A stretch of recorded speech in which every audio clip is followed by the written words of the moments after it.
Olá, meus pequenos gafanhotos, como estão vocês?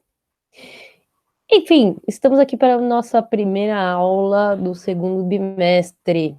Eu fiz uma pasta no Drive que eu vou compartilhar todos os textos que eu passei nas atividades de vocês, compartilhar o link aqui no vídeo. Mentira, isso é muita coisa de youtuber, eu não sou youtuber. Eu vou compartilhar no formulário, tá bom? E aí vocês quiserem acessar o Drive e pegar os textos para ir estudando para o vestibular, eu vou complementar com algumas outras coisas também. Vou colocar alguns livros e alguns textos, enfim, dos meus roteiros de estudos que eu faço para gravar as aulas e para fazer as atividades que vocês podem estudar por eles. Pode ser? Bom, então, primeiro bimestre, a gente falou um pouco sobre a diversidade, certo?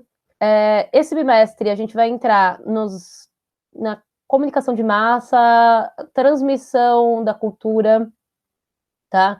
Toda a forma como a diversidade é transmitida. Mas para isso a gente precisa terminar alguns questionamentos que ficaram sobre a diversidade brasileira e a formação da diversidade brasileira.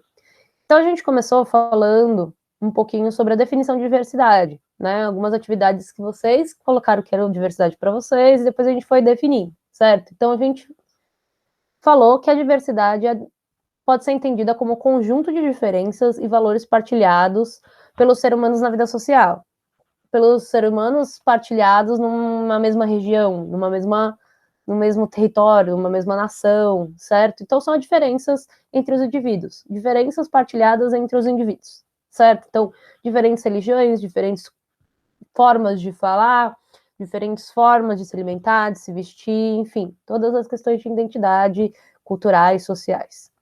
E aí a gente estava falando sobre questões que podem ajudar na formação dessa diversidade.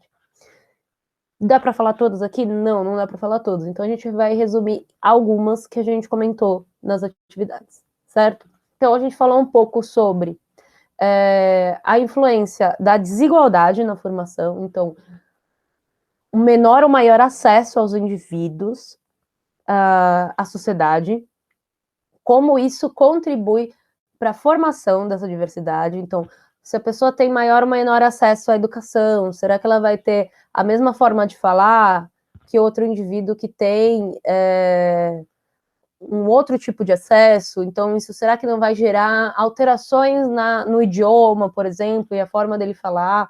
Tem menor ou maior acesso à educação, isso pode nortear a que emprego ela vai conseguir, o rendimento dela. Então, isso vai gerando uma série de questões. Se a gente for detalhar todas elas, a gente vai ficar aqui uma eternidade e não vai conseguir terminar de falar sobre todas elas. Ah, mas professora, o que é desigualdade social mesmo? Eu coloquei aqui, eu peguei um conceito, um trecho do livro para falar sobre isso, que aí eu vou ler para vocês. O conceito refere-se, em linhas gerais, à privação de direitos ou de acesso a recursos para uma pessoa ou um grupo, o que cria distinções entre indivíduos. Há várias formas de desigualdade econômica, de gênero, racial, digital.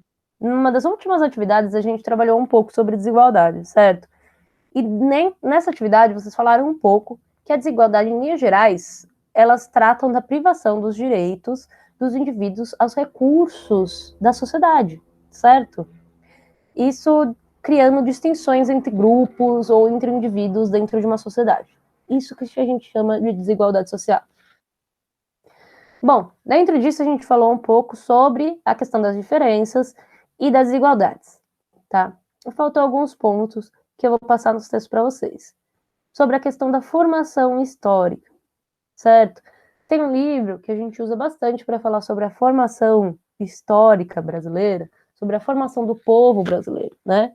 Que é um livro do Darcy Ribeiro chamado Povo Brasileiro.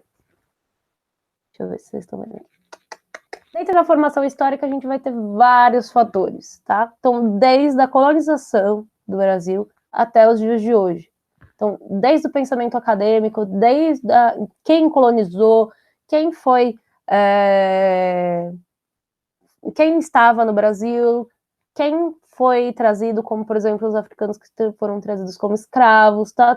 Migrações, tá? Não só os colonizadores, mas também as migrações que vieram para o Brasil, tá? As pessoas que vieram de fora, tá? As migrações também entre os próprios brasileiros, das várias regiões, tudo isso vai constituir a formação da nossa diversidade.